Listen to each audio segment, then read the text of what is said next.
Mare, guess what? We're going to the beach at syempre, agad-agad yan hindi plinano kaya ayan, bibili muna kami ng aming lunch at Crispy King. First time ko makakatry nito. Pasarap naman yung kanilang chicken actually.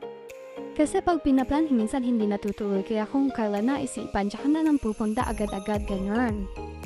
So bumili na kami ng lunch dito at syempre pupunta kami ng Lebanon Beach dito sa Puerto Diaz lang naman. Dahil na 11 AM yung taog daw, nakita namin sa post na ang high tide is 11 AM kaya pumunta kami ng 11 AM na din. Ayan yung baon namin kung ano lang mabibili sa tindahan kasi nga biglaan, wala sa plano to mga marikoy. Kaya ayan, plano lang talaga naming paliguan yung mga bagets at konting ligo lang ng kahit 2 hours at uuwi na kami. So nagdala nga kami ng aming duyan. 300 pesos yung cottage dito sa Lebanon. Maganda mang shaving dito pag high tide kaya ichichampo nyo na pagpunta kayo is high tide kasi napakalayo na lalakarin nyo mga mare kung low tide na. Maganda yung panahon, mainit pero hindi ganon kaliwanan so makulimlim siya, hindi ganon masakit sa balat yung init niya. Syempre, tamang aura-aura tayo dyan.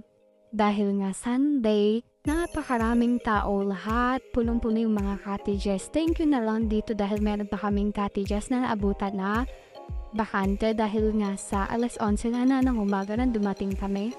Kung pipiliin talaga ako, mas gusto kong maligo sa dagat kaysa sa pool kasi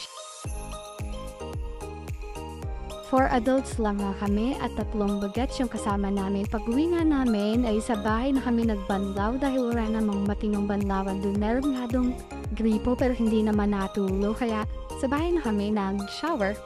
Nag-shower sa puso, yun ang ibig kong sabihin. Grabe, ilang taon hindi ako nakaligo dito sa puso.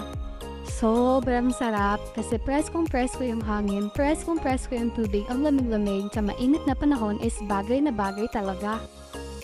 Sarap buhay probinsya, maririnig mo yung tilaok ng manok sa umaga, tapos yung poso sa umaga at mga kapitbahay mong nagwawali. So ayun nga, pagdating namin is kumain na naman kami kasi may niluto nga si mamang isda, my favorite. So, ayan, kain na pangalawang kain sa tanghali. Yun lang guys, napakasarap ng kain ko dito. So, enjoy ako sa Sunday na to. Yun lang guys, bye-bye, babush. Until next time.